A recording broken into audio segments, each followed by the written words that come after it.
everybody. Good morning. My name is I work at the Community Center for Education Results. We're a nonprofit organization that staffs a regional effort called the Roadmap Project. We are super excited to have all of you here in the room with us today, and especially excited and privileged to have Dr. Shawn Ginwright with us today. My job is to say just a few things about what to expect over the course of the morning, and sort of set the stage a little bit for what's going to happen here this morning. So first of all, I want to thank and acknowledge our co-sponsors for today's event. So thank you very much to WIDEC, King County Best Starts for Kids, and the United Way for helping make this day possible. And I also want to acknowledge our planning committee, who many of them you're going to hear from me and hear from briefly over the course of the morning. So thanks for helping to make this day possible.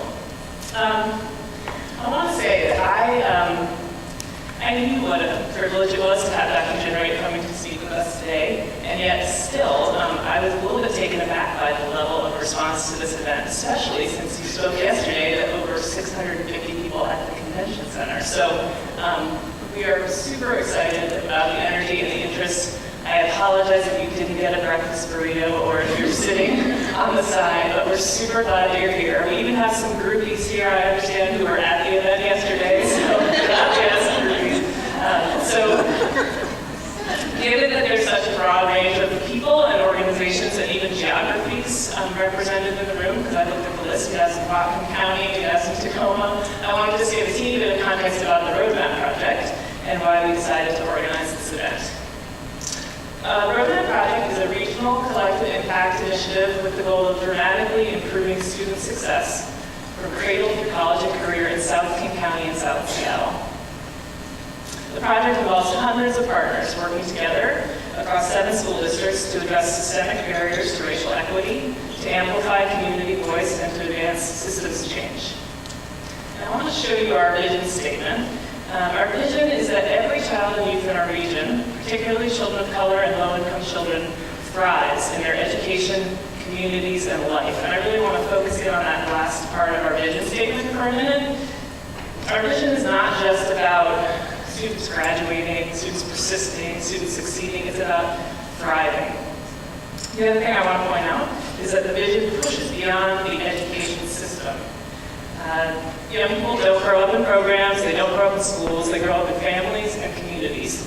And that means that we have to really, this broader vision of thriving in community and life means that we have to think really holistically about that entire ecosystem, right? Of settings, of messages, of conditions that are affecting our young people, where they spend time in the different places and settings that they spend time every day. And Dr. Ginwright is going to talk to us about that broad ecosystem and also about shifting how we think about trauma and about healing. And the shifts that he's been writing about and talking about in the last several months, I think have really powerful implications for a lot of work, great work going on in this region. So they have implications for work going on to dismantle institutional racism and transform systems. They have implications for work to bring restorative practices into schools and communities. It has implications for centering youth voice and youth power, and also just for the everyday stuff of how we show up for our young people in school, in the neighborhood, in our communities. And this message also has powerful implications for how we pay attention to and take care of ourselves and each other in this work. So here's what is going to happen this morning. Dr. Ginwright is going to talk to us for about 30 or 40 minutes about this idea of healing-centered engagement as a frame for thinking about education, but also human services, community development, mental health, you name it, I think it's relevant. Then we're going to give you some time at your tables to reflect and really discuss what you've heard. And we're doing that table discussion really intentionally. It's not just to sort of help you individually process what you're learning, but one of our goals today is to build new connections. We really believe, and the planning committee felt strongly about this, that we're going to accomplish the kind of large-scale transformational change that many of us in this region are working toward. That's fundamentally going to start with and be fueled by relationships. So we're really going to spend some time at tables talking. Then we're going to hear from some fabulous local leaders, because today's not just about learning a new framework from a national expert. It's also about elevating amazing work that's going on in our own region. And so we're going to hear from 4 people who do really powerful work here on these issues, and they're going to join in some dialogue and reflection with Dr. Ginwright up here on the stage as we finish up the morning. So, let's see. A reminder, if you do this kind of thing, to join us on Twitter. All right, before we shift to and bring up Dr. Ginwright, there's one last task, and that is to make sure you know who you're sitting with. So take 5 minutes, please, and share at your tables who you are and what inspired you to participate in today's event. And we're ready to transition to the heart of the day. And thanks again for being here for all the incredible work that you're doing on behalf of artists and families.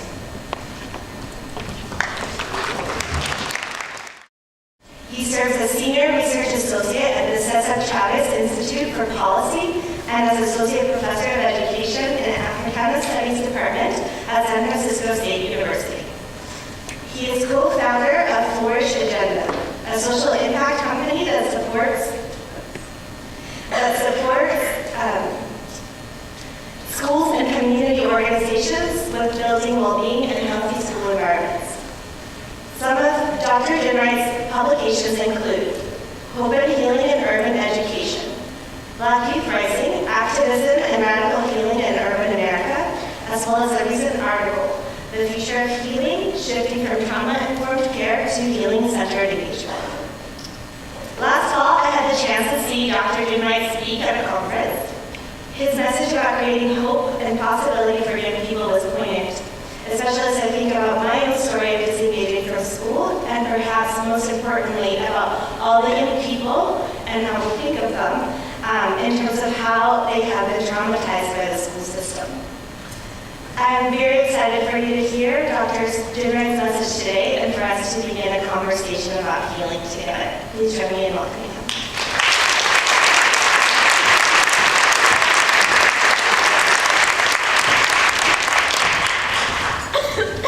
Greetings. It's a pleasure, it's an honor, and I am so grateful to be here in Seattle to share these ideas with you.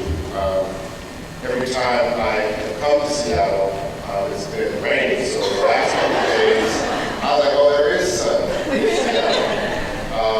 But I'm excited and really grateful to be able to share these ideas with you about what I think is becoming more and more a hunger in America for those of us who care about justice, for those of us who care deeply about young people, for those of us who really want to transform the lives of the young people that we work with. There's a hunger for a third way, a way that is that speaks to our hearts, a way that is not sort of mechanistic and transactional, but a way that transforms the lives of young people in a deeper way. I come from a family of youth developers and educators. My mama was a preschool teacher. My aunt is a principal in high school. When I was in college, I started an organization that worked with African American youth. At the time, we didn't have the term called youth development. So what we did was just work with young people from our hearts. We thought we had a strategy. We created a summer camp for these Black young people as a way to think about their identities in a much more profound way. And we learned a lot during that 10-year period when we were exploring and experimenting working with young people. This started in San Diego. And we learned that sort of if you build it, they will come. And that means that sometimes the strategy, sometimes the specific things that we believe make a difference, if we just have faith to actually do something different, that young people will respond in ways that have benefit for the transformation of our society. 3 things I want to say before I kind of get into the talk. There's a way in which we think about inequality, racism, homophobia, all of the kind of structures in our society that create suffering for the young people that we care about and for our own lives. And we see it here in South County. We see it in East Oakland, where I live. We see it in Chicago. We see it all over. And it allows us to be able to diagnose the condition of our society, things that need to change, the policies and so forth. And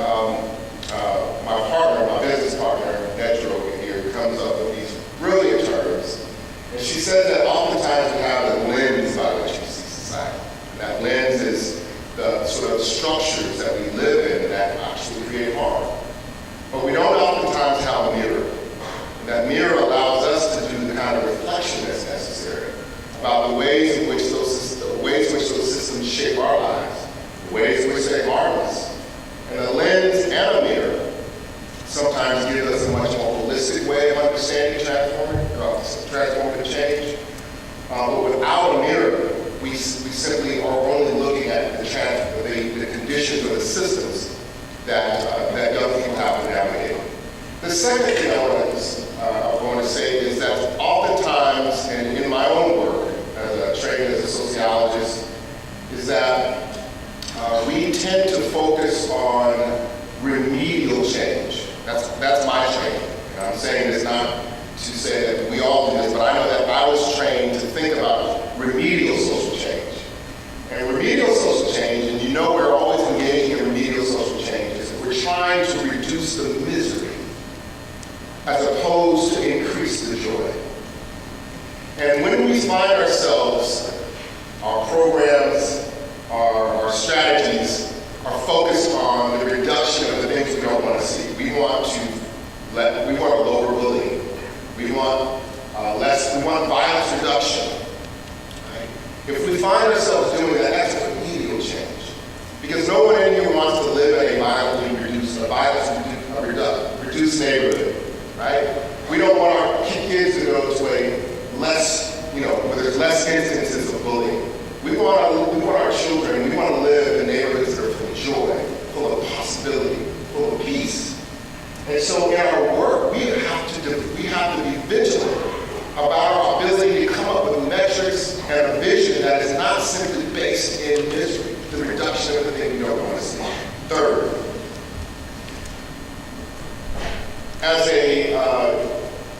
my roots and my teeth are as a youth development professional. And as I was trained to focus on work with young people. My own career, the work that I've done over the years has been focusing on the work of transforming African-American young people, their racial identities and so forth. But I also realized that as I began to become deeper engaged in this work, that it is not just the young people, that we have to really think more holistically about the ecosystem of healing that young people exist in. And that ecosystem means that we have to think about not just the young person, not just their families, not just the schools, not just the systems that they're in, but the entire ecosystem together. And sometimes when we think of trauma itself, we think of trauma as an individual act, but we also have to think about the ways in which schools or institutions are traumatized, that police departments sometimes are traumatized. The institutions that we're in capitalism are not meant to foster our sense of well-being. And so when we talk about healing, it's not just the healing of the individual, but it's really trying to heal the ecosystem in which that we're working in. And so I want to use these comments as a way to sort of contextualize some of the ideas about this notion of shifting from a trauma-informed approach to really considering the ways in which healing shapes our own lives. Some of you may have heard this story before, so if you've heard it, forgive me, but I think it's an important story, and it's a story that allows us to sort of enter into a thinking and a reimagining about what healing is. And it's a story that I share that really talks about healing. About 5 years ago, I was asked to come to a prison not far from my home in Oakland, California. The email that I received read something like this. Dr. Ginwright, we have 10 men here in Wells State Prison. They read your book. The first book was called Black Youth Rising. The 10 men are from Oakland. They would love for you to come to the prison to share your ideas with them. And I had debated whether or not I was going to come to the prison. It was a Saturday morning. My partner right here, she had a bunch of plenty of things that I needed to do in the house. And so I decided to go out and, take the invitation to the prison. I don't know if you've been to a prison before, but I got the instructions of not to wear jeans and, you have to wear certain things and to make sure you have your ID. So I got to the prison, and the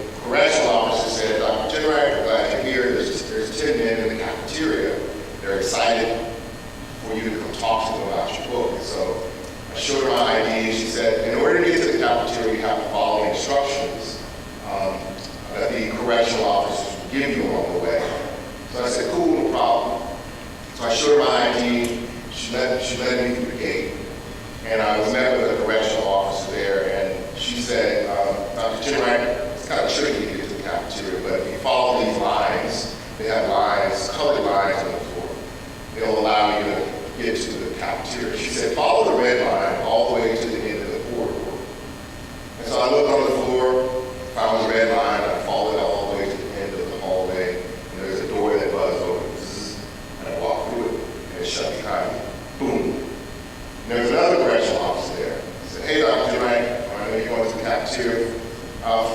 Just follow this blue line all the way to the end of the corridor. I looked down, and I saw the blue line, and I walked all the way to the end of that corridor on the blue line. And that door buzzed open, and when I got to the end, it buzzed open, and I walked through it, and it shut behind me. Boom. Of course, there was another correctional officer there. I know you going to the cafeteria, Dr. Ginwright, just follow this green line all the way to the end of the corridor, and you'll be near the cafeteria. And I was, okay, I found the green line, and I followed it all the way to the end of this really long corridor, and that door buzzed open. And I walked through it. Boom. And something shifted inside of me. When that third door shut, I began to feel enclosed. I began to feel this sense of incarceration. I began to feel captured. I began to imagine that the men that I was about to talk to, that they must be feeling that every single day. And I had imagined what the comments that I was prepared to share with them. That as I talked about my theories and my research, I decided, I'm not going to talk about this.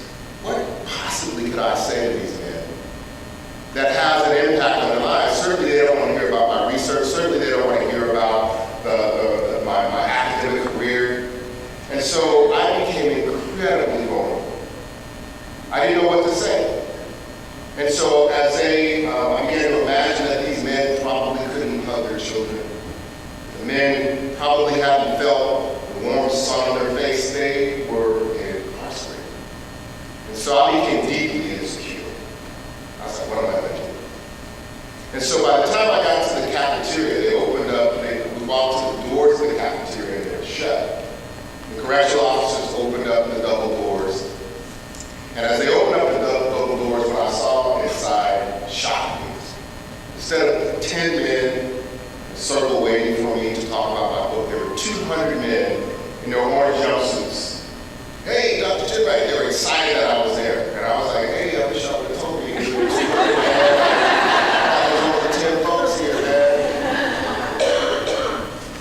They were excited to see me, so they came up to me, man, and they were like, hey, man, I'm so glad you're here. This is my brother, his name is Greg.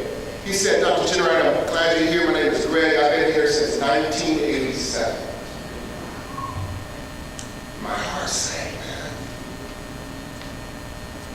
Another brother walked up to me, he said, his name is Chris. He said, Dr. Ginwright, man, I didn't read your book, but I'm glad you're here. He said, I've been in here since 1989. And one by one, as they came up to me, they told me their name and the year they had entered that prison. And so when it was time for me to talk, I didn't know what I was going to say, because I wasn't going to talk to them about my research.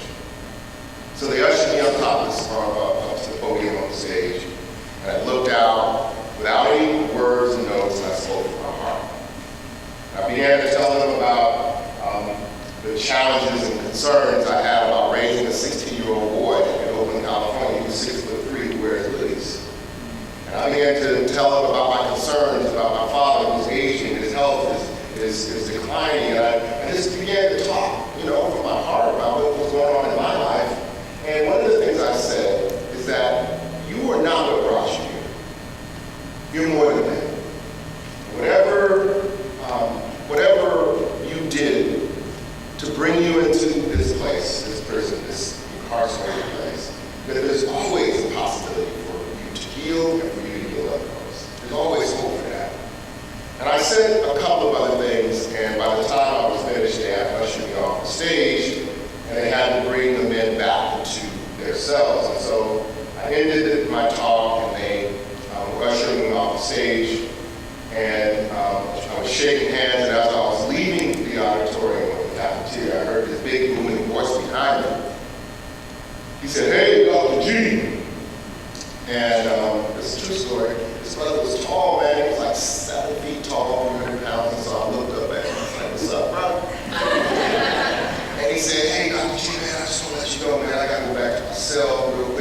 let you know, man, what you said really touched me.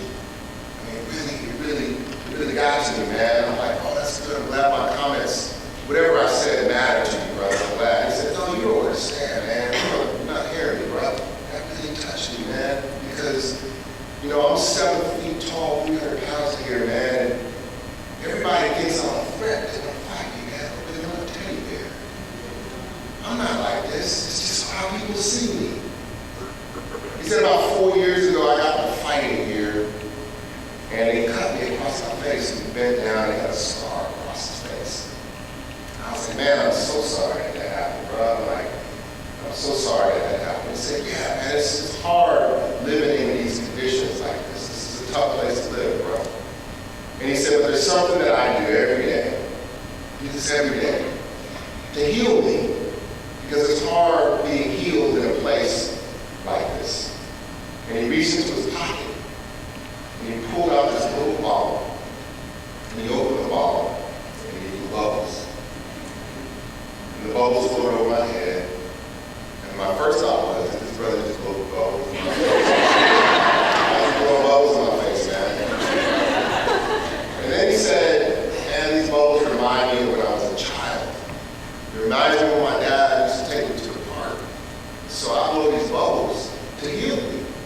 I blow these bubbles to make it through the day. I blow these bubbles every day to create a sense of healing in this tough place that I live in. And so when I left that prison that day, I was deeply curious about this notion of bubble stories.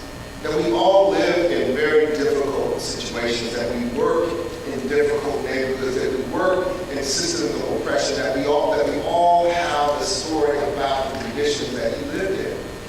But what I became curious about was not necessarily the conditions, but I became curious about our bubble stories. That is, what do we do to heal? What do we do on a daily basis to create a space of healing? I want to take a second for you to ponder that question. Just think about it. For some of you, it may be nothing. And if that is it, that's okay too. For some of you, it might be taking a walk. For some of you, it might just be taking a shower. But something that we do in the frenzy of our lives and this work that heals us. If you could just take 30 seconds, just think about that question for just a second. Just take 30 seconds. And I want you to identify your bubble story. And share that bubble story with someone at your table, just for a second, 30 seconds.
Inequality, racism, homophobia, sexism, all of these systems that have an impact on our lives, sometimes we can identify and point to, but we can't point to the things that allow us to navigate and transform them.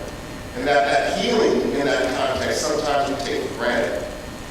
When I began to think about how to identify people's stories around the country, that youth workers in the Bronx, in Chicago, in New York, in East Oakland, and San Francisco all worked in the same condition. I became curious about how do people actually foster both stories for their young people. One of the first things I learned is that there were challenges. There were challenges in the system that young people, that youth workers were working in, that made it difficult to actually create spaces of healing. And so in my book, Hope and Healing in Urban Education, I document case studies about here are the conditions that youth workers and teachers and therapists find themselves in. Places like Richmond, California, a small population of the youth workers there, rather than creating, they had the highest violence in California per capita. And so youth workers there, an organization called the Office of Neighborhood Safety, they decided to use a love strategy to transform the lives of those young people. That was an explicit strategy that they used, and what it meant for their youth workers was that they stood out on the corners and built love relationships with young brothers who would carry guns and rolling dice in front of the liquor store. They would basically surrogate uncles and fathers. They were courageous and they weren't afraid of the fact that 13-year-old kids would carry guns. We meant that organizations in San Francisco created not a healing-centered strategy just for their organization, but they wanted to create a healing zone in San Francisco, right? Because the neighborhood was so disinvested and so full of toxicity that there was just youth development, youth leadership, and tutoring. And so these youth workers in San Francisco decided we want a zone of healing, which means we want everything that the people in the suburbs have. We want gardens and yoga studios. We want to bring our yoga mats to the garden, right? And so they lobby the city to get resources to create healing zones. And so I document the ways in which people had an aspirational vision about how to transform their communities into a place of healing. But one of the first things I realized is that there was a threat to healing. And I began to sort of theorize about, well, how do we begin to talk about the conditions that make healing more difficult? And the research by James Gallarino in a book called Raising Children in a Socially Toxic Environment, I think gives us a really powerful metaphor to think about the conditions that make it difficult to heal.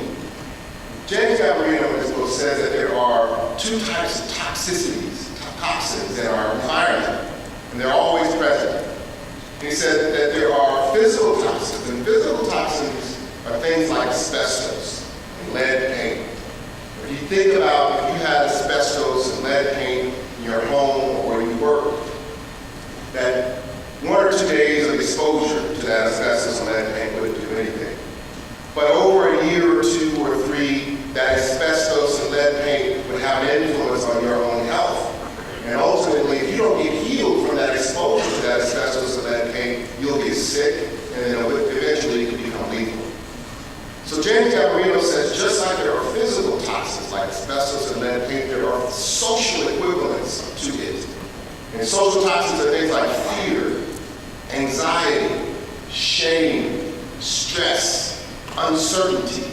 All of these things are just as present in the environment, but oftentimes go undiagnosed. The thing about social toxicity, Gallarino suggests, and the same thing I found in my research with people working in communities around the country, that toxicity doesn't just target young people, it targets us too.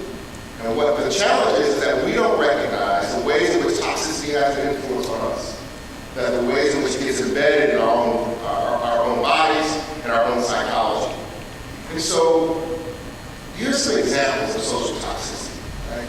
You would probably remember the summer of 2015 and 16, where African-American young men being hunted by police without repercussion.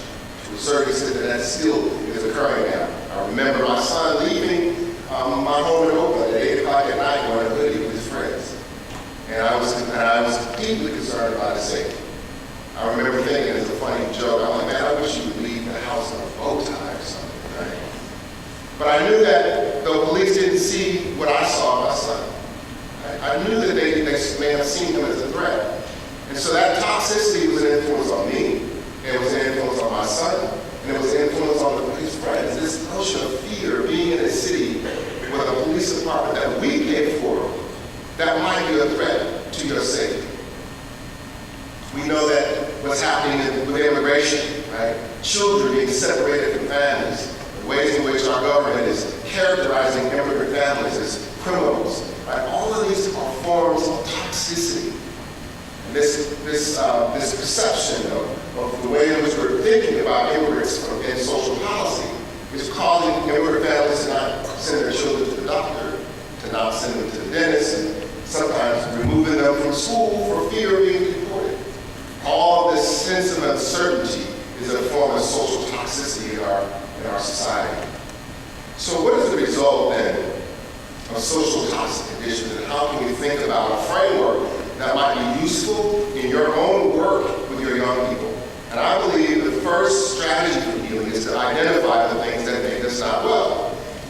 I remember writing this book, Hope and Healing, and my mom was brilliant, right? She didn't go to college or anything. And I was like, Mom, I'm writing this book on healing, and it's really good. She said, okay, baby, healing from what?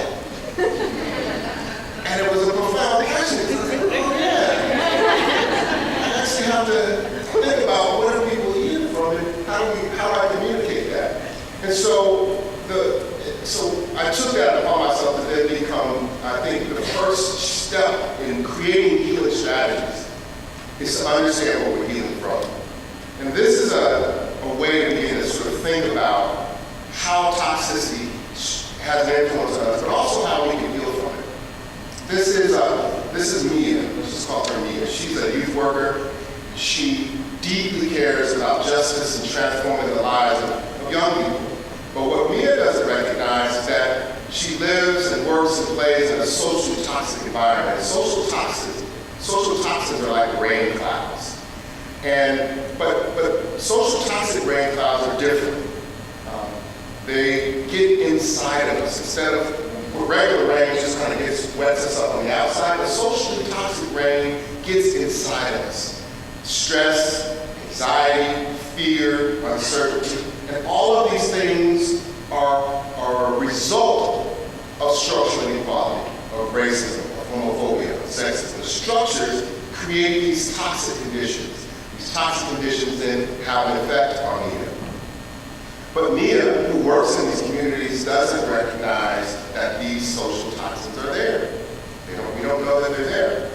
So what Mia does is that she sometimes gets stressed, and it has an influence. Social toxins have an influence at the individual level, but also social toxicity has an influence at the interpersonal level, our relationships, who we work with, our relationships we have with our young people and our parents, and those relationships with our family. But it also has an influence at the institutional level. And at the institutional level, toxicity influences the policies, the values, and the practices of that institution. Then the institution itself then begins to produce its own social toxicity. And it becomes an ongoing cycle of toxicity. And so our job as youth development professionals, as social workers, as teachers, as educators, is to first recognize what makes us not well. And if we only think of toxicity or stress happening at the individual level, we miss the whole ecosystem, the way in which toxicity has an influence on the entire system that we're working in. I remember talking about this concept I was asked to come to talk at the Los Angeles Police Department, LAPD, now. This is a true story. And Nicole, make sure you tell me if I can talk there. And I was talking about this notion of toxic stress and its influence on our lives, right?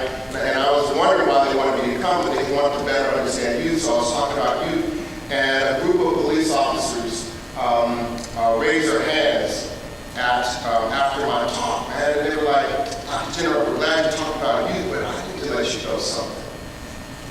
Like, this department is traumatized as an institution, and we don't have a way to heal from it. And I asked them to explain why they said that. And they said, well, let me give you an example. This happened to us just yesterday. Me and my partner received a call to go to Florence and Normandy, which is in South Central. And there was a report of three African American boys that assaulted 75-year-old woman. And we went to the site, and the woman was laid out, her head was bloody, they had taken her money, and to be honest with you, Dr. Ginwright, I was angry at what those black men had done, this is two white officers, had done to that woman. We're angry, we're pissed off. I said, yeah, it's your police department, and you should be trained to kind of deal with that. He said, no, we weren't trained to deal with that. Because I was angry, you know what we did? We rode around for about 4 hours. And guess what we did to every African-American young man, group of young men we saw in that neighborhood? We pulled them over, we handcuffed them, and we slammed their heads into the hood of our cars. I said, man, that ain't right, man. Why would you do that? He said, we did that because we were angry. And you know what we did the next day? We did the same thing to the valley. And I'm like, what are you talking about? He said, because we didn't have a way to deal with our own trauma. That when we go out into the streets every day, we see things that a lot of folks don't see, but we don't come back and talk to a therapist, talk about what we feel. We don't get those feelings out, that anger. And so as a result of that, we take it out the only way we know how, and that is through force. I just use that as an example, and it's a risky example. But I took that as if our institutions are traumatized, and certainly schools are traumatized too. And that if we don't think about the ways in which this society really creates trauma, not just for individuals, but our collective experience, then we're only addressing half of the equation. How does trauma show up in your work? How does it show up in your own life? And then how do we build those strategies to create a healing opportunity for the entire ecosystem where we work, live, and play? But what generally happens is that we, particularly in schools, what generally happens is that we treat the symptoms and not the root cause. Most teachers, for example, are trained just like those police officers are trained, with only one strategy: discipline. The police have force, teachers have discipline. It's not that different, y'all. And so teachers who are trained or who see violent behavior or disruptive behavior in their classroom, teachers who see students who are not engaged and are quote-unquote bad, troubling students are trained to then how do we best discipline those students, right? And those students are dealing with their own exposure to social toxicity. And as a result, they're treating the symptoms, which are violent behavior, fatalism, depression, and anxiety. But they're not getting at the root cause of what causes those things in the first place. So I was trained in trauma-informed care, trauma-informed approaches. So I was fortunate enough about 5 to 6 years ago to be conducting a healing circle with about 10 African-American young men in Oakland. They were ranging from the ages of about 15 to like 18 or 19, and they had experienced every form of trauma you can imagine, from homelessness to sexual abuse to violence, all kinds of stuff. And it was a project that we were trying to really use the trauma-informed approach to see if it would have an impact on their own well-being. So one night we were sitting in the blue chairs at Laney Community College, we feed them pizza, and I was getting them to talk about this thing that happened to them, the thing that brought them to this healing circle. And they had talked about it before, but we wanted to go deeper that night, so I was pushing them to tell that story about what happened and how they can begin to reflect and how to use meditation techniques and all these kinds of things, but I was trying to really get them to bring up the thing that happened to them. And in the midst of my conversation, one of the young men said, you know what, this thing did happen to me, man. But he said, I'm more than what happened to me. I'm not just my trauma. And I thought he was a little jokester, because he would always tell jokes. And I said, man, why do you like throwing curveballs on my healing circle? And so when he said that, the other young men kind of chimed in too. They said, yeah, man, I don't want to talk about that. I want to talk about the fact that I want to open up I want to make CDs, or I want to make music. I want to talk about the fact that I want to create my own automobile. This one of them wanted to, he loved black work in our cars. I want to be an auto mechanic. I want to open up my own stores. They talked about their future. They talked about their hopes. They talked about their dreams. And as I drove home and I was thinking about that, I realized that there were some challenges and there were some limits to the way in which I was trained around trauma-informed care. That there's more to our humanity than just the thing that happened. And while it's important, we also need strategies to push us into possibility and to not only talk about our pathology. And so I reread trauma-informed care, and I sort of thought about that trauma-informed care, while it's important, it's just incomplete. Some people read the article and kind of misread what I say. I'm not saying we need to abandon trauma-informed care. What I'm saying is we need to add to it. And it's incomplete for these reasons. One, trauma-informed care tends to focus on the individual as opposed to the collective. And trauma is not an individual experience. It's a collective experience. You can go to any African-American or Latino boy in this country, here in Renton, or go to the south side of Chicago and ask them, what is your experience with the police? I suspect that there will be some consistency about that experience with the police. You can ask any Latino or Latina or Asian or African-American girl, what is your experience in Renton? What is your experience with sexism? And I bet you can go to New York or Oakland or San Francisco and there will be some consistency. Trauma is not just individual, it's collectively experienced as well. Second, that it fails to address the root causes of trauma. Trauma just doesn't happen by accident, right? If you look at inequality here in South County, there are instances of trauma that are a result of poverty, of systemic issues. Trauma is not just only a medical issue, it is a political issue. And as a result of disinvestment in communities that are reaching or looking for ways to address the conditions. And so if we only think about trauma as sort of an accident that happens, and not look at the root causes, which are a function of policies and disinvestment, then we're missing part of the picture. Trauma is not just a medical issue, it's a political issue. Third, that trauma tends to focus on coping rather than healing. Let me show you how to decompensate your anger. Let me show you how to navigate through your anxiety. Right? So while it's important to cope with our exposure to trauma, we're never actually moving to healing from it. And healing from it means that, yes, I acknowledge it happens, but the rest of my humanity can drive me to a place of well-being and healing. So then when we shift, what does it mean then to shift to healing-centered engagement? I use that term because healing is something that all of you are already doing.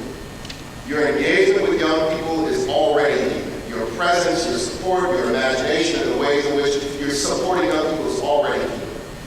And I think that we need to lift it up and call it out as an explicit strategy that's important for the development of our young people and the transformation of our systems to become healing-centered. We've had the opportunity to think about, we've been approached to support a school, which you'll see an example of, that says we want to create a healing-centered school. We've worked with an organization in Omaha, Nebraska that says there's an opportunity, Dr. Ginwright, for us to create a healing-centered city. And we've also, so I think that this notion of healing-centered framework can allow us to reimagine the systems to support young people by saturating them with opportunities to be well, as opposed to treating the thing that happened to them. So what does it mean to shift to healing-centered engagement? The first thing that matters means that healing-centered engagement is explicitly political rather than clinical. That means that for those of us who are working with young people, we have to then engage in an understanding of political education. We need to read Paulo Freire, and we need to read all of the work that gives us an understanding of the ways in which our society is structured. When we understand that healing is political, it also means that we have the right to be well. To be well is not an individual act of self-care, y'all. To be well is a right. And if it's a right, that means that we have to fight and confront the systems that make us not well and ask for the resources and the systems to actually support our well-being. We have a right to be well. And that's a political decision, not just a clinical decision. Second, healing-centered engagement is culturally grounded and views healing as a restoration of our identity. And much of the harm that we have in our society is a function of our identity. As African Americans and Latino and gay and lesbian, transgender, that the way in which our society society, the systems, may not support but also harm a part of our identity. My friend Jerry Teo in California, there's an organization called the National Compadres Network, says that la cultura cura, that the culture cures. There are aspects of our culture that somehow we just believe that we're living, that somehow that if we focus on aspects of our culture, that there are aspects of our culture that actually promote healing. My mama used to always say, I never knew it until I got into college. She would say, me and my brothers would tease each other because they have the thick lips and dark skin. My mom would say, the blacker the berry. Say what? The blacker the berry. Now, I didn't know what she meant, really, yeah, whatever, Mom, until I got to my African American Studies classes, right? And what she was saying is that there's something in our culture, right? There's cultural sayings and processes that we can use to actually restore our identity, right? And if we ignore these facets of our identity and our culture, somehow we're not embracing the holistic way in which healing can occur. Third, it's healing-centered engagement. It's asset-driven. It focuses on the well-being we want rather than the symptoms we want to suppress. The remedial form of youth development and social change tends to focus on let's reduce bullying in our schools. Let's reduce violence in our schools. And while those are important, there's important work. I don't want to discount violence reduction, y'all.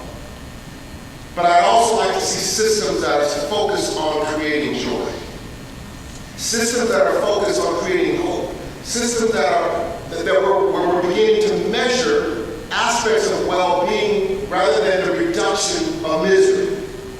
And that requires that our systems leaders and our practitioners, that the things that you do when you leave, when you leave today and go back to work, you ask yourselves questions, what am I doing? Am I actually just trying to reduce bullying?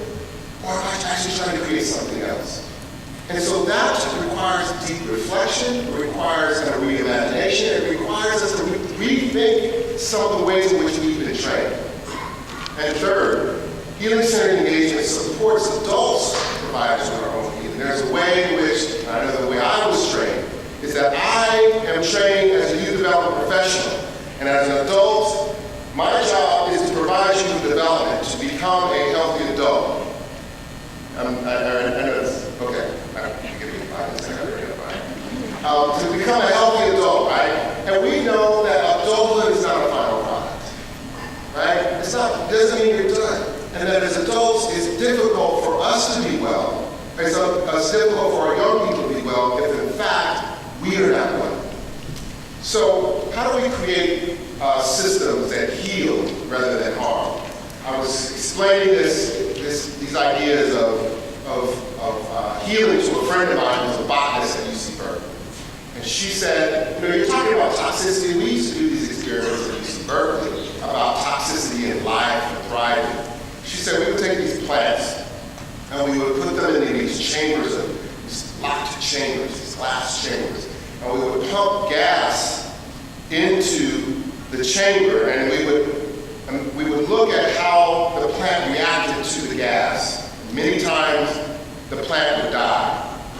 She said, but one time we put a community of plants into that same chamber and we pumped them with gas, but something happened differently when we put these plants together. They would still pump the same gas in there, but the plants actually began to take different nutrients out of the soil. They began to process those nutrients differently. And the plants actually emitted a gas in the chamber that cleaned up the toxic gas we were pumping in. They detoxified their environment. And I think that was a powerful metaphor for how we should be thinking about our work, which is detoxifying the environments and neighborhoods and schools and youth development, the entire ecosystem where young people are working and playing. This is an example of a school in Stockton, California, El Dorado School. And this teacher said that 60% of the young people that came to her school came in with various forms of trauma in middle school. And they had one counselor that came every 2 weeks. And so the young people, the behavior was there was all these, all couldn't discipline our way out of this. So she said she wanted to create a healing center school, and it started with this classroom. She asked, she removed all the desks out of this classroom, and she said she talked to her teachers, and what they wanted to create at this school is a spa. This classroom has, you can see the blue tarp, the lights, soft lighting. There's diffusers so that it smells good, and soft music, and chairs. And anyone in the school can go in there at any time, and they're only asked to do one thing, that is to not talk, to be quiet. It becomes a place of reflection. And she said that the classroom then became an epicenter of what a reverberating impact on the rest of the school. So that when people are quiet, the teachers can now say, let's pretend like we're in the spa. Be quiet. So they can use something simple as creating this classroom as a place to be healed, and it had a reverberating impact on the other aspects of the school. It didn't take a $2 million grant. It just took an imagination about how to transform already that which exists. But now, this principal I talked to 3 days ago is organizing parents and other teachers to get resources so that other schools can create healing center opportunities in their school. So it can start simple and expand. So the healing center approach then involves 3 things. 3 levels. Healing at the individual level. What we do individually to take care of ourselves. It also means that we're looking at healing at the interpersonal level, about our relationships. In our work, in our workshops, we say we take an inventory of your relationships. You can think right now, relationships that feed you and the relationships that drain you. Right? So we do an inventory, but we have to think about healing those relationships. And the third is transforming the policies, the practices, and the systems that are causing the harm in the first place. This is an ecosystem of healing. And it's really simple. It's 5 principles that we use in this work that we call karma. Culture, agency, relationships, meaning, and aspirations. I'm going to go through those really quickly. We're going to have an opportunity to talk about some of these principles after the talk at your table. But we use these principles as guide rails for healing. And the first is culture. How are we thinking about the culture and identity of those that we're working with?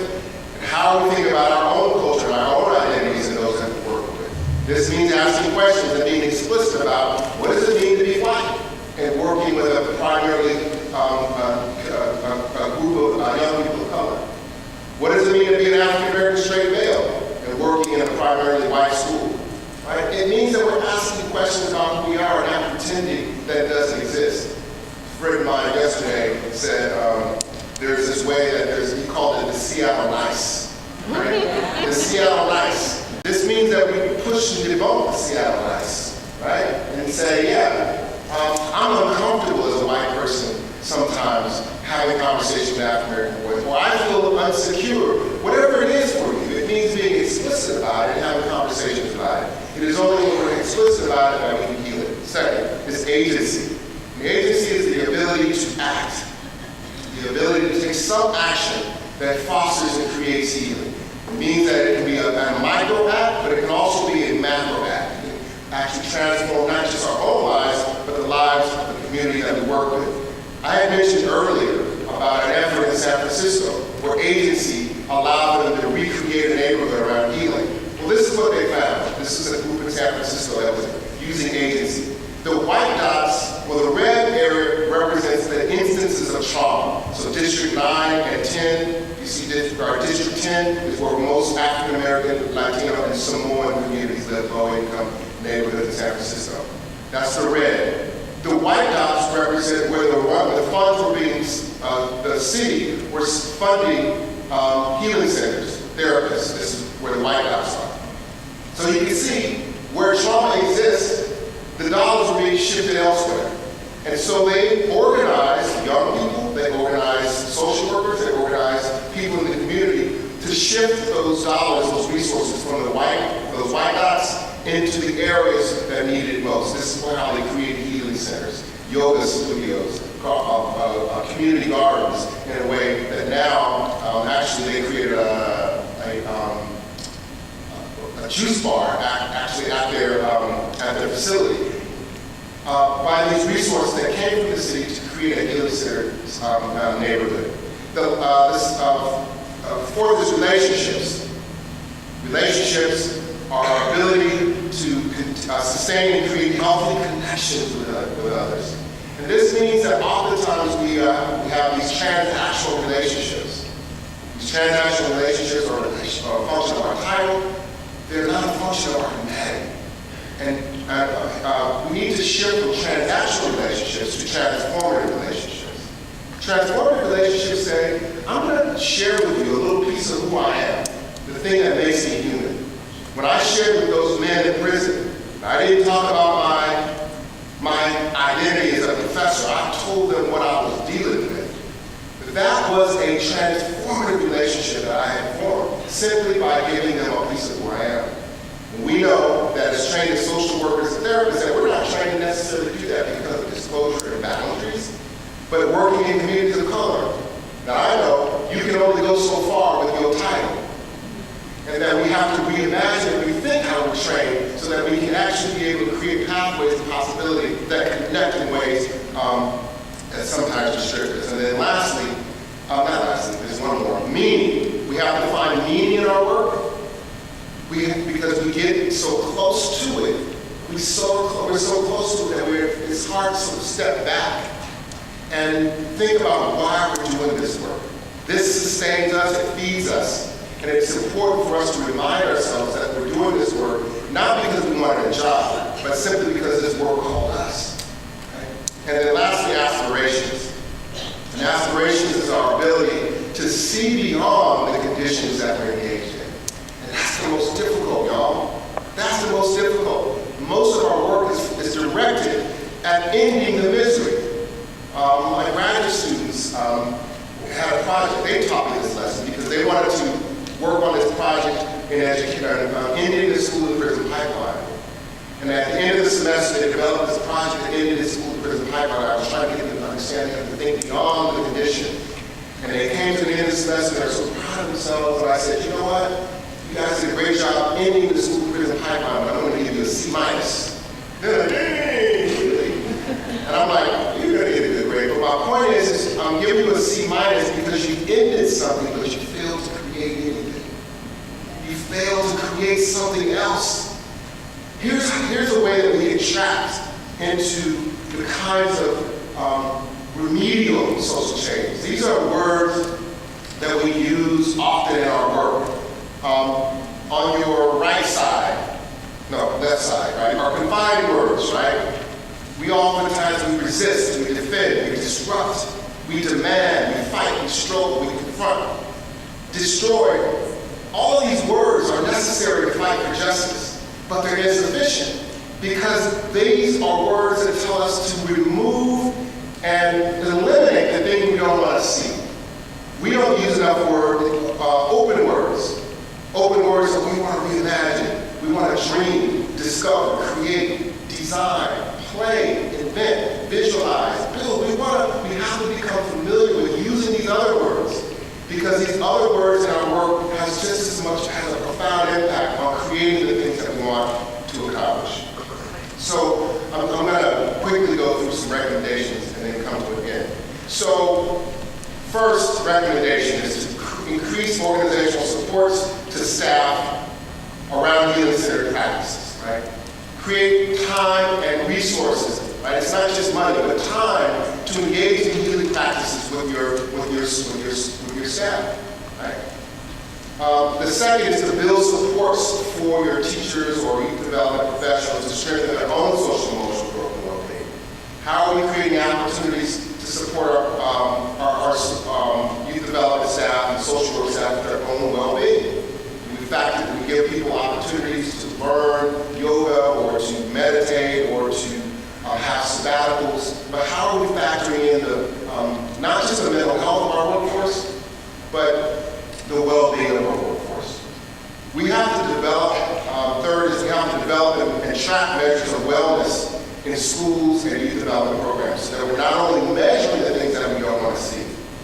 When we go into an organization or a school, this is a sample of an assessment that we give, a healing-centered organizational assessment. And it says, how ready are you for healing in your organization. And it asks questions about, I have time to think about what's important in my life. I trust those that I work with.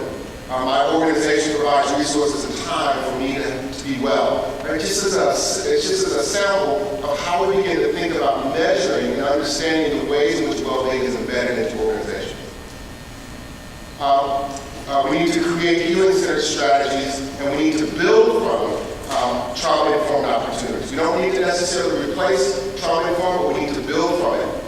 And then lastly, we need to create an equity-based strategy. An equity-based strategy for social-emotional learning means that we have to attend to the specific needs. Social-emotional learning is this approach that says that academics is important but not enough. And there's research on grit and perseverance, all which are necessary. But if we don't think about the distinctions about what a black kid needs in King County and the differences of what a white child might need, then we use the same kind of formula around social-emotional learning. And if we do that, we can actually harm kids by saying, just be grittier. Just deal with the poverty that you're navigating. All right, so we have to think of a unique, nuanced way of thinking about social-emotional learning. I'm going to go past this. Let me end with this quote by Michelle Alexander. Michelle Alexander, for me, is probably the most brilliant legal mind of our time.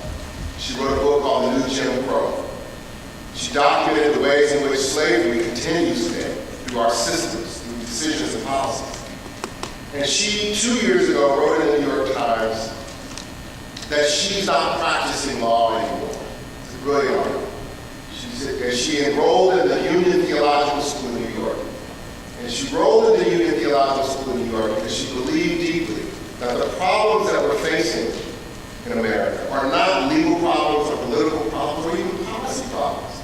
She says that at its core, America's problems raise profound moral problems and spiritual questions about who we are, who we aim to become, and what we're willing to do now. A friend of mine says that sometimes in times like this, we ask ourselves the wrong question, which is what we should do. But the right question is who we should become. Thank you very much, y'all.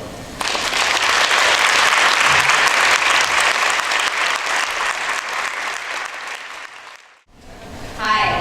For those of you who don't know me, my name is Mona Greif. I am the Social Emotional Learning Strategy Manager at YDEC, Youth Development Executives of King County. We are a cross-sector convener and a coalition of over 100 youth-serving organizations working together to strengthen the youth development field. I'm going to be the moderator for today's panel, and really excited to hear about the work happening here locally. When the planning team got together, we really wanted to make sure that we set aside time to connect Dr. Ginwright's messages and ideas to the work and experiences of local adults and youth. And we also wanted to spend some time to elevate the important work going on here locally. So I'm hoping that we can have a conversation with our local leaders here, and then we'll have a few minutes toward the end of our time together for any Q&A. And I'd like to welcome our panel here today.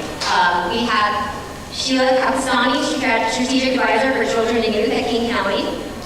Aaron Counts, who's the lead artist at Creative Justice.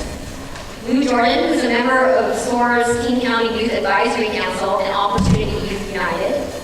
Harmony Wright, who's a program facilitator for Seattle Parks and Recreation. And of course, joining us back on stage is Dr. Ginwright. So we're going to start this panel with a question that all of us were talking about at our tables, and really wanting to hear about how does this concept of healing-centered engagement connect to you and the work that you are doing in the community right now. I think Lou was going to start us off. Yeah. Well, as you know, I'm Lucian, call me Lou for short. I'm partnered with OIU, SOAR, and King County Youth Advisory Council. And our primary focus is youth development. And going into that, there's quite a few aspects such as education, a support system and team, improved daycare facilities for those who have siblings or children of their own, and other factors like emotional health, physical health, mental health, spiritual health, drug dependency and abuse, and that's about it. So, Lou, talk about how does this message of of healing-centered engagement connect to your work? Are things that resonated with you as you were hearing Dr. Ginwright's messages? Yeah, a whole lot of things, like considering if your culture, everyone has a background that they come from. I think it's really important to get in tune with that, find out where you come from, and really find out who you are as a person. What are the rest of the panel? My name is Shawn Ginwright, she, her pronouns, and the work that I do a lot of race and equity workshop facilitation for a lot of our youth programs. So obviously when you're talking about race and equity, you're about with a lot of trauma. So I try to be intentional about asking our youth, like, what type of society do you want to live in, what type of society do you want to see, and also kind of intentional about showing them people that share their identity who are successful, whatever that means to them, just so they know that just because, you know, history shows, they show that your identity may not matter, but you still do matter, you still can be successful in whatever that looks to you in whatever facet that you want to do. She lived with King County and Best Starts for Kids.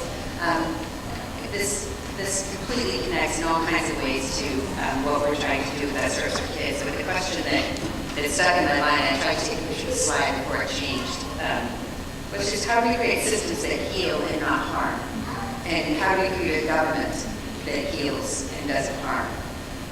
One of the things when I first came to Best Starts, and I said before, is I gave birth to 2 babies, and I will tell you the day that I was holding those babies after I had labored to bring them into the world, I did not look at them and say, boy, I hope my children don't go to prison.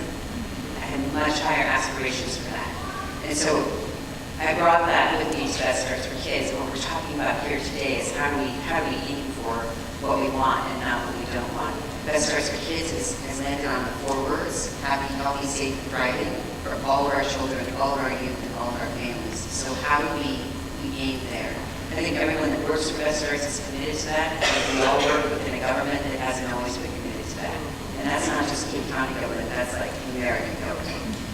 So I struggle with that and both hold it really deeply personally, but also how can we both the partnership with the community and the government itself looking inward be able to incorporate everything that we talked about today in everything that we do. It's like that message of having a mirror, making sure that you have that with your perspective. Hi folks, I'm Aaron Counts, lead artist with Creative Justice. Creative Justice builds community with the youth and families most impacted by the school to prison pipeline.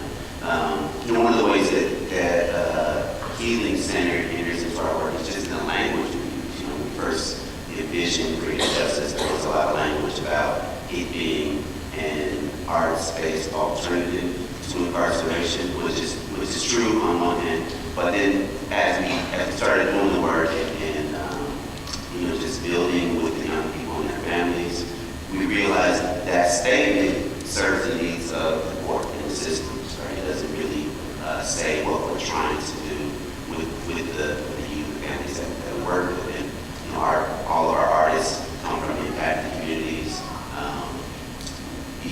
We want to just make sure that we're centering that relationship and those development of those relationships together so that we can all move forward. And so that was the biggest thing, of that language, rather than serving the need of the system.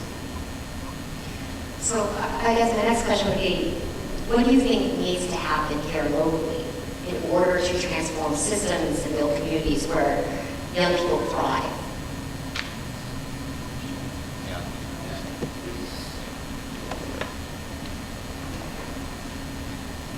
I think that we need to see more people of color in the fields such as the educational, health, and legal fields. I feel like many of us feel disconnected because we don't have a familiar face or like a similar background or story to share with whoever is helping us or supporting us through our journey.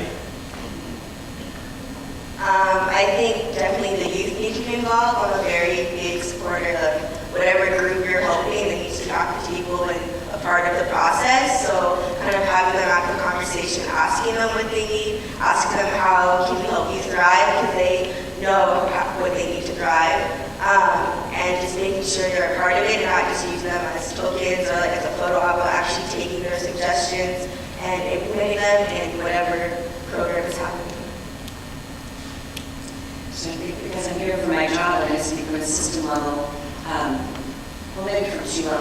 think we need more adult accountability for the world that we have created for our young people and for the stressors that we have placed on our young people and what we have built up or not built up for our young people. And I also think we need more system accountability for the same thing. The system, again, looking in the mirror and saying, what have we created? And in fact, when I read that quote about what do we do with systems that create healing and not harm, in fact, we do have a government that was created to create harm. And so how do you even work within that context and undo it? There has to be more accountability, which is taking responsibility and then acting to change. Yeah, I appreciate that a lot. Sheila, you know, we talk a lot about, probably we have a lot of folks in the room who are good folks, and they enter systems with the intent on, we hear the phrase, changing it from the inside, right? But we don't often see that change in the communities and the streets. And, so in order for systems to change, we need the folks that are within those systems to recognize the ways in which they uphold the system and be bold in their actions, even at the peril of their own employment sometimes. Speaking from a program that relies on funding from government and other sources, thinking about the ways in which we are evaluated, a lot of times we're asked to meet a certain number of unduplicated participants, right? Or to have a certain number of youth enrolled in school or employed by the time they're done with us. And none of those things foster a sense of community. You can't turn folks through your program and have a real relationship with them after 12 weeks. They need to move on. It doesn't really seem like it's a healing environment to require or to request that programs enroll youth in school, knowing that that school is a site of suffering for a lot of folks of color, right? And so that is not in their best interest at this time. Not to say education isn't important, employment is important and needed, but maybe it's not important at this time. I think that being bold, those members who are members of those systems, being bold in your actions and your vision, even at the peril of your own self. Dr. G? Yeah, just real quick. So, one of the things that facilitates healing at 3 levels, at sort of individually, sort of interpersonally, and institutionally, is integrating voice into power and decision making. And so one of the boards that I sit on are struggling with this issue of creating systems, how do we create healing systems? And so the question that we're considering on the board, we're actually doing it, is bringing young people, youth, on our board of directors.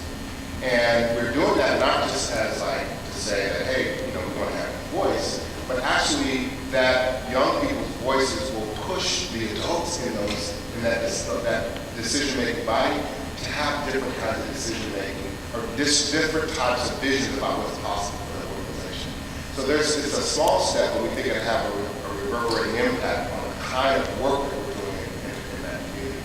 So just as simple as putting young people, not as a youth advisory committee, but the youth have a vote on the board. They have to be 18 because of legal stuff, but there's actual, and it's hard because it means we have to change what our board meetings are. It means how long the board meetings are. It means we have to change how the minutes are, all this kind of stuff. But it's worth it because when we have them going forward, it's an investment and then we get something different. Yeah, I definitely agree it's worth it, but the challenges, have you all integrated youth voice in an authentic way? How do we do that?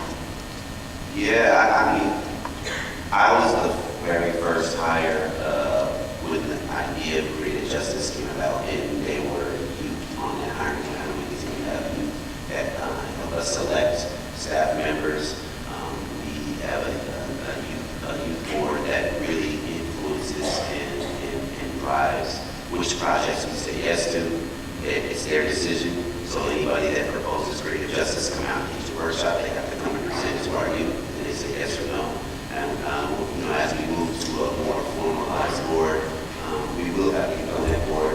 We're talking about youth, and I've seen it in other ways, where young people vote counts for 2, and everybody else's vote counts for 1, and to give them even more power in that decision-making process.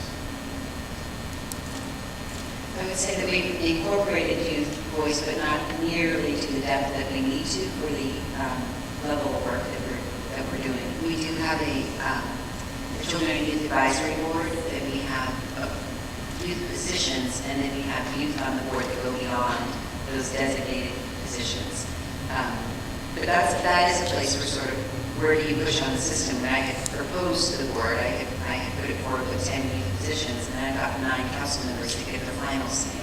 And so then you have 9 people that you need to convince that's the balance, and they've got people they want on the board. So it's decreased in that way. So my biggest challenge is, again, how do you push forward within a system that isn't necessarily designed to even nurture what you're trying to do. So we have young people on our boards. We have young people who have sat on all of our RFP processes. We have some of our strategies that were decided by young youth and who got the dollars and where they went. But I would like to see far more involvement with young people and county government. So the specific program I run is very youth driven. So they kind of just get to decide like how they want to learn the material. They do a lot of reflections, a lot of like, we ask them like, what would you want to see improvement? I'm in the process of now like adding those improvements. Our youth can sign up for our program as many times as they want, and they can be a part of it as many times as they want, so they can like see their suggestions in the actual program. Our program structure changes every day based on like what our youth want to do that day, as long as they get like the information. So it's very youth driven, and there's a lot of youth voice in our program. I think that we have to keep in mind that it's not just numbers on a paper, it's actual people, and that, you know, our choices and decisions have a huge effect in their daily lives. And I think that all the youth need to band together and use our power. But I feel like one reason why we're not necessarily, you know, on that one band is because we feel so broken apart and just disconnected. So I think we need to go about healing ourselves, finding ourselves, and that goes for the youth and the elders as well. So that takes me to my next question, and you all answered it a little bit about where do we need to go next as a region when it comes to this work. So I've heard you all talk about being more authentic and integrating youth voice, building relationships. Are there any other things you want to add that you feel like are necessary steps that we need to do now to start this work? I believe that we kind of have to treat it like all as family, like we're all part of the community, we're all living our lives, we all have things that we strive for, we all have goals that we want to accomplish, so we have to keep that in mind. I think in general, especially like around this type of stuff, my work is going to be, I think people need to be aware of like their privileges and how that manifests in different ways, and not get so defensive that's brought up, and not think that's a personal attack.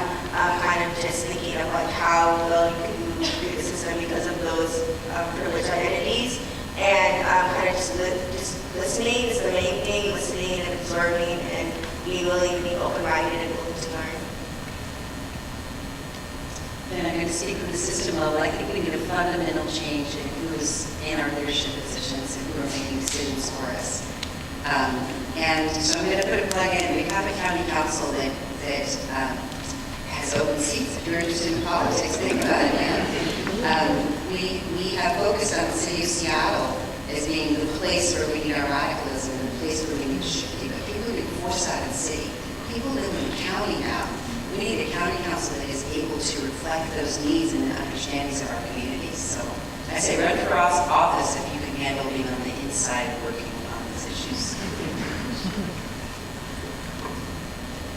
Yeah, just to follow up on that, I feel like this region, like many regions of the Bay Area, among those, really is we're at it's a battle for the soul of the region, right? Like, you know, who does it belong to, and who belongs here, and really to just remember that we all belong, and everybody has a place, and really creating space for that to manifest. And sometimes that might mean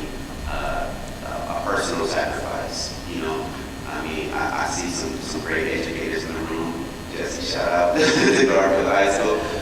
Also, like, but really the idea that the young folks can articulate not just the power of their communities now, but articulate the vision for what they want in the future. And that's why we use art, because art, just like a social justice movement, is born out of your imagination. And it took a lot for us to get here. It's going to take some real creativity to get us out of it. Yeah, I mean, I think there's similarities between what we're experiencing in the San Francisco Bay Area. I think one of the biggest forms of trauma right now is displacement. And it's trauma because people's identities are based in place, neighborhoods, and the removal of people is a form of trauma that if our work, I think our work needs to be much more explicit about. So I think one regional sort of strategy is to sort of think about how you actually bring organizations like Roadmap, right, to talk about issues of housing, talking about issues of residential displacement, to really think about not youth development as only to think about the ecosystem on which youth development occurs. So that means when young people don't have a place to live, how are the community organizations actually talking about and engaging with developers and folks that are making decisions about where people live? That's a different way of thinking about youth development. That's not only focused on schools and after-school programs, but the broader environment in which youth development occurs. So broadening that view to the whole system of supports that help keep our youth thriving. So I think we have about 10 more minutes or so, and I think we would love to hear from you all in the audience on questions that have popped up. And I say questions with a question mark. And we'll have a microphone coming out, and if you have questions for Dr. G or anybody on the panel, please raise your hand. It looks like Hannah is walking around with a microphone.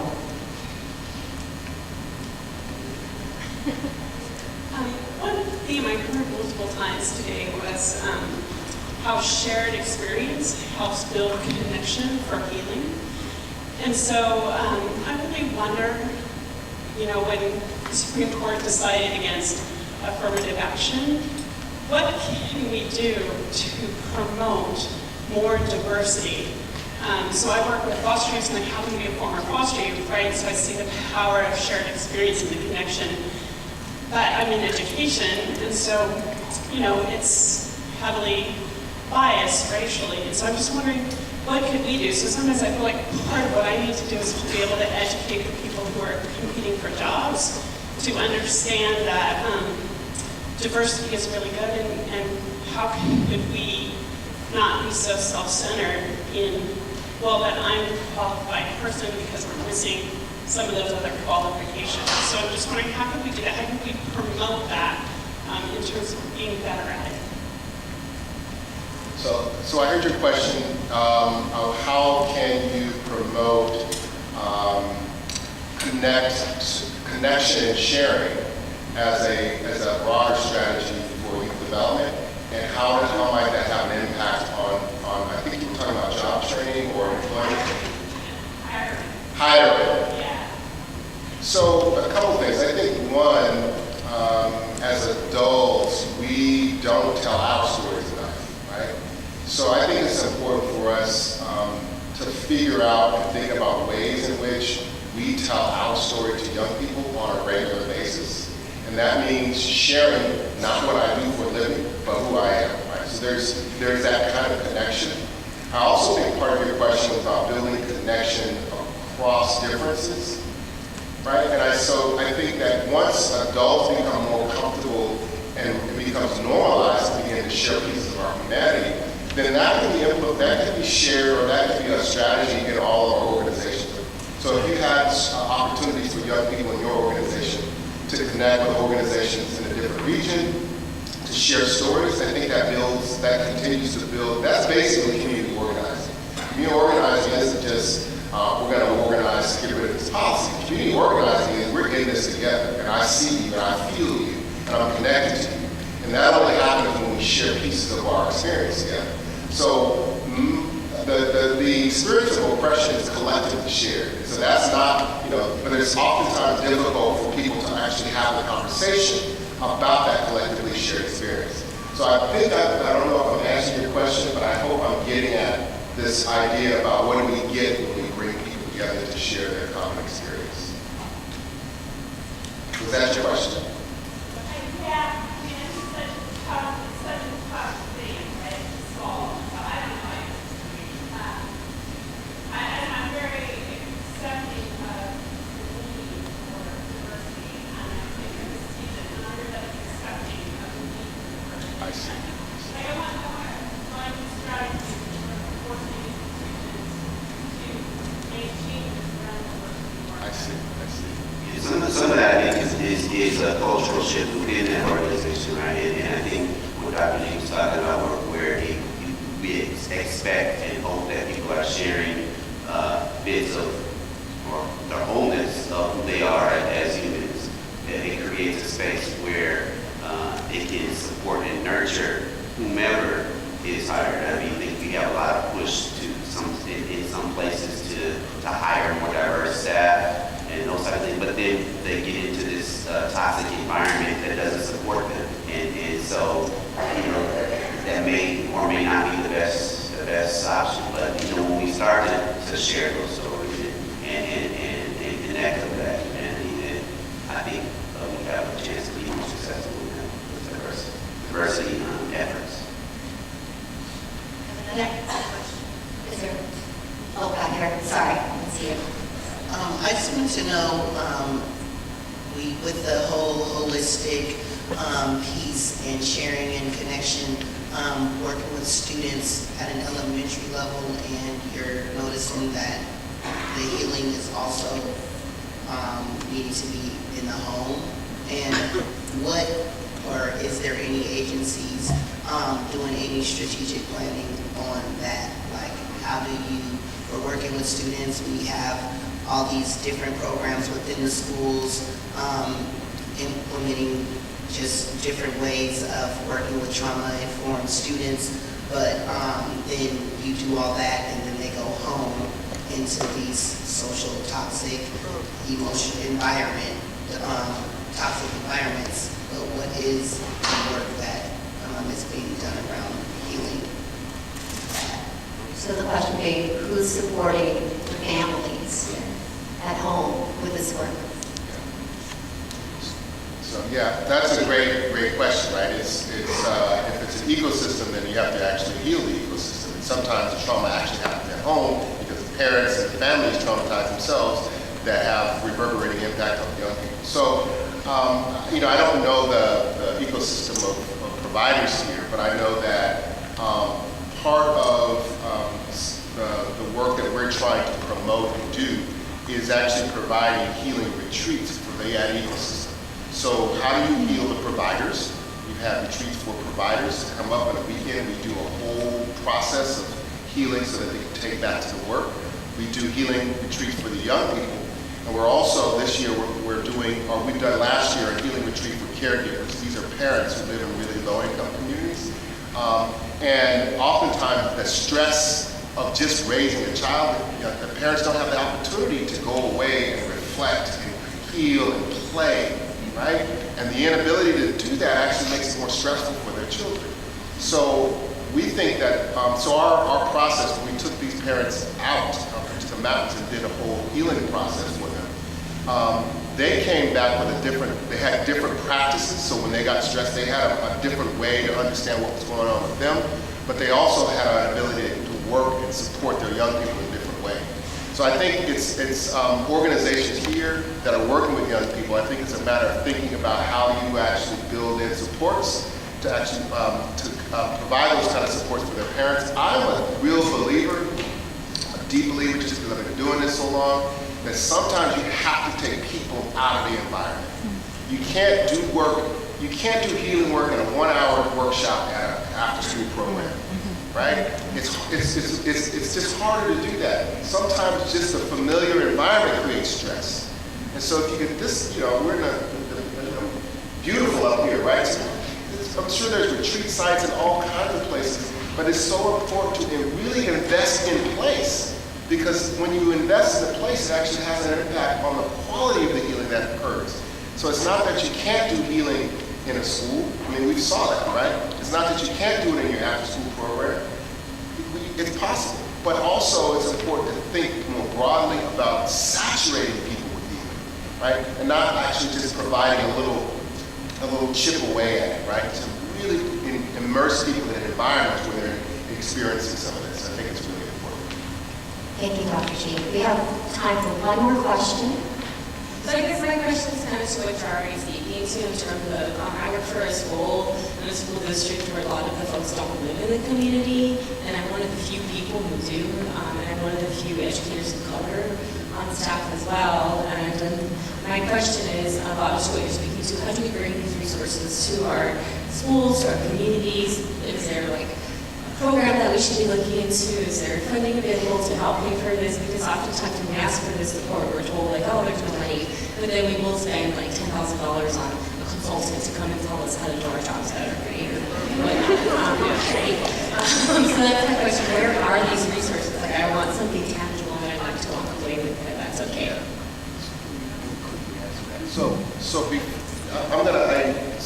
Great question, right? So it's important to form healing support groups, right? If you're a teacher of color in an all-white school, or if you're working in an organization, it's important to create these kinds of support groups. So I will ask Nicole to provide this. So we call them healing center support groups, and there are steps. The first week, when you might just be 4 people. And the first thing you do, we have a curriculum, is to tell your story. Right? Who are you? What do you do? Tell your story. The second week is we do, you find healing center reading that you do. And then you talk about its relationship to your own work. Right? And so we'll provide that, but it becomes, you don't have to spend the $10,000, right? It's like, find people who want to get together and talk about and engage in healing. Do that first. Just like, y'all want to heal? Okay, let's get together on Saturday, right? Find a place, right? And then it's having those ongoing conversations. A lot of times what I get is, can you give us a healing center curriculum for our kids so we can do healing center work in our classroom and our school? I'm like, yeah, but you have to do it too, right? And if you're not doing it, then it doesn't mean anything. It becomes just another curriculum for the young people. So we will provide you with kind of this framework that we have around how you do healing center, how you form the support groups, the kind of conversations that you have, the kind of readings that's important to engage in, the kind of questions. But they're just guidelines, right? There's no magic bullet. It's not like you have to do step by step. But it does give you a sense of how you form these groups of healing so that you can begin to explore what it looks like in your relative site. Thank you. I wish we had more time, but it looks like we're concluding our program. Zach is going to close out the event, but I want to say thank you to Dr. G and to our panelists for sharing their thoughts.